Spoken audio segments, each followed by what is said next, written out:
Hi everyone, welcome to my channel, and from today's video we are going to start our English.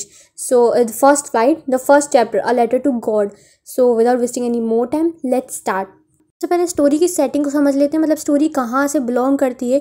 तो जो story है वो belong करती है एक रिमोट रूरल एरिया से, जहाँ पर जो नेचर है वो बहुत ज़्यादा इंपॉर्टेंट रोल प्ले करता है लोगों की लाइफ में। जो लैंड होते हैं वहाँ के बहुत ज़्यादा फर्टाइल होते हैं, और वहाँ का जो ओनली मीन्स ऑफ लिवलीहुड यानी जो जीने का जो अकेला सहारा वही एक फार्मिंग होता है। लेंचो, ये स्टोरी बेस्ड है लेंचो पे, जिसका जो छोटा सा घर लोकेटेड होता है एक पहाड़ी पर, isolated but in a position that gives a clear view of the valley. यानी एक लौता घर होता है उसका वहाँ पर, लेकिन वहाँ से क्लियर व्यू दिखता है वैली, रिवर और फील्ड्स का। अब जानते हैं लेंचो के कैरेक्टर स्केच को। तो लेंचो एक सिंपल हार्ड वर्किंग फार्मर है, उसको गॉड पर बहुत ज़्यादा विश्वास है, वो नेचर और अपनी फील्ड से बहुत ज़्यादा कनेक्टेड है, वो अपनी वाइफ और चिल्ड्रंस के साथ रहता है।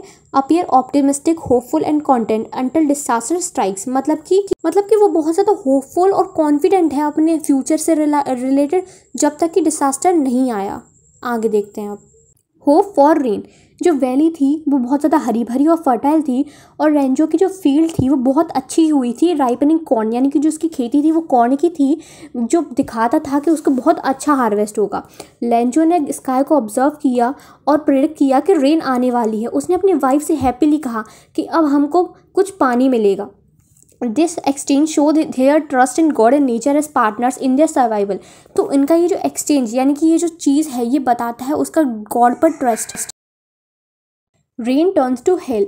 लेंचो जो था वो बहुत ज़्यादा एक्साइटेड था रेन से रिलेटेड। जो एयर थी बहुत ज़्यादा फ्रेश और स्वीट थी। He step out to enjoy the rain, और देखते ही देखते बारिश शुरू हो गई। वो घर के बाहर आए बारिश का मज़ा लेने के लिए, अकेले उसके क्रॉप्स के लिए नहीं, बल्कि वो जो जॉय जो उसकी बॉडी और उसकी आत्मा को मिल रहा था उसके लिए। लेकिन जो मौसम था वो अचानक से ही बदल गया और तेज़ हवाएं चलने लगीं, आंधी तूफान आने लगा, और बारिश की जगह पे बहुत भयंकर वाले ओले गिरने पड़े, जिसको as a silver coins describe किया गया पहले। The hailstorm last for. जो हेलस्टॉर्म थी यानी कि जो ओले गिरे वो 1 घंटे तक गिरे, जिसने सब कुछ डैमेज कर दिया, उसके घर को, उसकी हिल साइड गार्डन और स्पेशली उसकी कॉर्न फील्ड को, और जो इस तरह से ढक चुकी थी जैसे कि नमक हो। Destruction and disappear. एक पत्ती तक पेड़ों पर नहीं बची हुई थी। जो सारे फ्लावर्स थे वो चले गए थे, पूरी जो कॉर्न थी वो डिस्ट्रॉय हो चुकी थी। जो लेंचो का दिल था वो बहुत बुरी तरह से टूट चुका था, और उसने उस जो डिस्ट्रक्शन था उसको प्लेग ऑफ लोकस्ट, जो कि एक कीड़ों की वजह से क्रॉप ख़राब हो जाती है, अगर उसको ख़राब कर देते तो थोड़ा बहुत तो बचता है, लेकिन ये जो हेलस्टॉर्म थी उसकी वजह से कुछ भी नहीं बचा, और जो रात थी वो बहुत ज़्यादा दुखद और होपलेस हो चुकी थी। Faith in God.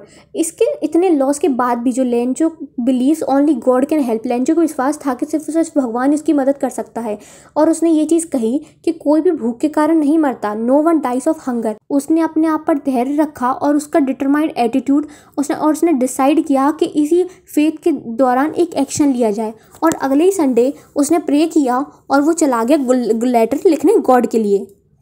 उसके लेटर में उसने एक्सप्लेन किया कि उसकी क्रॉप्स का डिस्ट्रक्शन और उसकी जो फैमिली है वो बहुत ज़्यादा रिस्क में है ऑफ हंगर एंड सफरिंग, और उसने रिक्वेस्ट किया गॉड से कि वो 100 पैसे भेजें ताकि वो अपनी फील्ड को दोबारा से सो कर सके और अपनी फैमिली को सपोर्ट कर सकते जब तक कि नया हार्वेस्ट ना हो। The post office. जो पोस्टमैन था उसने उस लेटर को नोटिस किया और उसने देखा कि वहाँ पर एड्रेस टू गॉड लिखा है।